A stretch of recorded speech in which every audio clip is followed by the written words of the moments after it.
हरे कृष्णा। पद्मनी एकादशी हमारे हिंदू धर्म में बहुत ही महत्वपूर्ण एकादशी मानी जाती है, क्योंकि मलमास 3 साल में एक बार आता है, इसलिए यह पद्मनी एकादशी तिथि भी 3 साल में एक बार ही आती है, इसलिए इसका महत्व और भी बढ़ जाता है।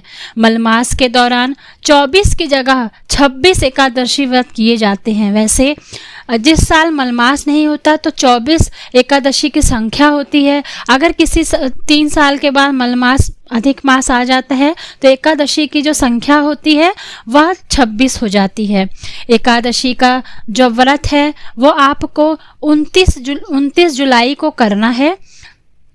एकादशी सावन माह के शुक्ल पक्ष की एकादशी के दिन पद्मिनी व्रत एकादशी व्रत रखा जाएगा। यह व्रत मुख्य रूप से भगवान विष्णु को समर्पित है।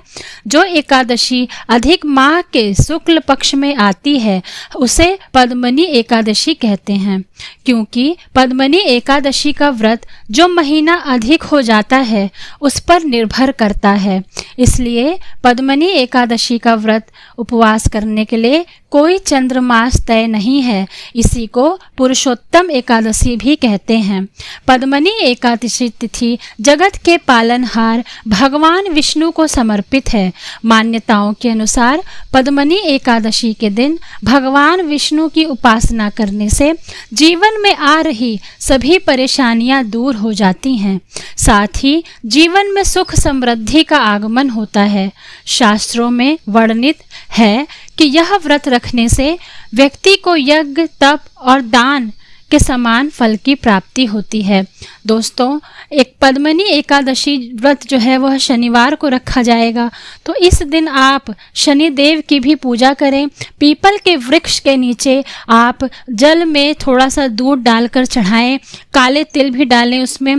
फिर शाम को पीपल के वृक्ष के नीचे दोस्तों आप एक सरसों के तेल का दीपक ज़रूर जलाएं।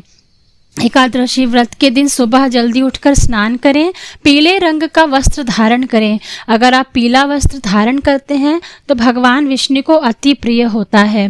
पूजा स्थल की साफ सफाई करें, भगवान विष्णु के स्तोत्र का पाठ करें। विष्णु सहस्त्र नाम का पाठ ज़रूर करना चाहिए और पूजा के अंत में आरती ज़रूर करें। इस बार जो हमारा पद्मिनी एकादशी व्रत रहेगा वह 29 जुलाई को रहेगा। यह व्रत जो है, आप व्रत का जो शुभ मुहूर्त है वो मैं आपको बताने जा रही हूँ। 29 जुलाई को रखी जाएगी। हिंदू पंचांग के अनुसार मलमास के शुक्ल पक्ष की एकादशी की शुरुआत 28 जुलाई शुक्रवार को दोपहर 2:51 पर होगी और इसकी समाप्ति 29 जुलाई शनिवार को दोपहर 1:05 पर होगी। इसलिए उदया तिथि के अनुसार 29 जुलाई को पद्मनी एकादशी का व्रत रखा जाएगा। पद्मनी एकादशी के दिन भगवान विष्णु की पूजा आराधना की जाती है और एकादशी का व्रत रखा जाता है। 29 जुलाई को एकादशी के दिन सुबह 7:22 से 9:04 तक भगवान विष्णु की पूजा करने का सबसे शुभ मुहूर्त है। मान्यता है कि इस व्रत को रखने से व्यक्ति को सुख, सौभाग्य और यश की प्राप्ति होती है। पद्मिनी एकादशी को ही कामिका एकादशी भी कहते हैं। वैदिक ज्योतिष शास्त्र के अनुसार पद्मिनी एकादशी व्रत रखने से यश और कीर्ति में बढ़ोतरी होती है। व्यक्ति के सभी पाप नष्ट हो जाते हैं और संतान सुख की भी प्राप्ति होती है। तो दोस्तों, पद्मिनी एकादशी व्रत अगर हो सके तो आप करें, पर आपको दशमी तिथि जो रहेगी उस दिन रात में सूर्यास्त से पहले आपको भोजन कर लेना है। दशमी तिथि को ही आपको अगर औरतें यह उपवास कर रही हैं तो उन्हें अपने बाल धो लेने हैं और तुलसी आपको दशमी तिथि के दिन ही तोड़ के रख लेना है, क्योंकि एकादशी के दिन हम तुलसी नहीं तोड़ते हैं। और दूसरी बात कि एकादशी के दिन महिलाओं को बाल भी धोना नहीं चाहिए, इसीलिए आप दशमी तिथि को ही बाल धो लें, तुलसी के पत्ते तोड़कर आप रख लें और फिर एकादशी के दिन आप भगवान विष्णु और माता लक्ष्मी की विधिवत पूजा करें। अधिक मास में पड़ने के कारण इस व्रत को अधिक मास एकादशी व्रत के नाम से भी जाना जाता है। यह एकादशी बहुत ही खास होती है। पद्मिनी एकादशी व्रत का पारण का जो समय रहेगा वह 30 जुलाई यानी द्वादशी को सुबह 5:41 से लेकर सुबह 8:24 तक है। इस दिन सूर्योदय से पहले गंगा जल से आपको स्नान करना चाहिए और 30 तारीख को ही आपको सुबह यह पद्मिनी एकादशी के व्रत का पारण करना है। एकादशी व्रत करने वाले लोगों को दशमी यानी एकादशी से एक दिन पहले के दिन से कुछ ज़रूरी नियमों को मानना पड़ता है। दशमी के दिन से ही श्रद्धालुओं को मांस, मछली, प्याज, मसूर की दाल, शहद, बैगन जैसे पदार्थों का सेवन नहीं करना चाहिए। दशमी और एकादशी दोनों दिन लोगों को भोग विलास से दूर पूर्ण रूप से ब्रह्मचर्य का पालन करना चाहिए। ये मैं आपको इस व्रत की कथा सुनाती हूँ। पौराणिक कथा के अनुसार त्रेता युग में एक पराक्रमी राजा कृतवीर्य रहता था। राजा की कई रानियां थी लेकिन फिर भी उसको कोई संतान नहीं थी। संतान प्राप्ति की कामना से राजा ने अपनी रानियों सहित कठोर तपस्या की, लेकिन उनकी तपस्या का फल प्राप्त नहीं हुआ। ऐसे में राजा की एक रानी जिनका नाम पद्मिनी था, उन्होंने माता अनुसुईया से इसका उपाय पूछा। तब माता ने उन्हें राजा सहित मलमास में शुक्ल पक्ष की एकादशी का व्रत करने के लिए कहा। माता अनुसुईया ने रानी पद्मिनी से कहा कि मलमास हर 3 साल में एक बार ही आता है। मलमास के शुक्ल पक्ष की पद्मिनी एकादशी को जागरण करके व्रत रखने से मनोकामना जल्द ही पूर्ण होती है और भगवान विष्णु प्रसन्न होकर पुत्र प्राप्ति का वरदान देते हैं।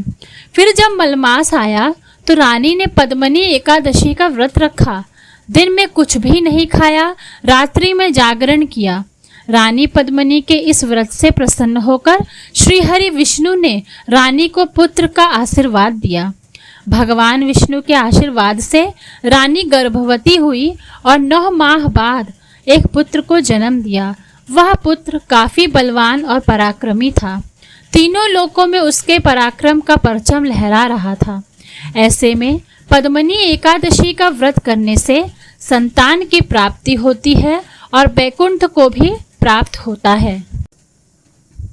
यह कथा आपको कल पद्मिनी एकादशी के दिन अवश्य सुनना चाहिए। दोस्तों, कुछ नियमों का पालन करना चाहिए एकादशी व्रत के दिन, वह मैं आपको बताती हूँ। यह व्रत करने वालों को दशमी की रात्रि से ही पूर्ण नियमों तथा ब्रह्मचर्य व्रत का पालन करते हुए भोग विलास से दूर रहना चाहिए।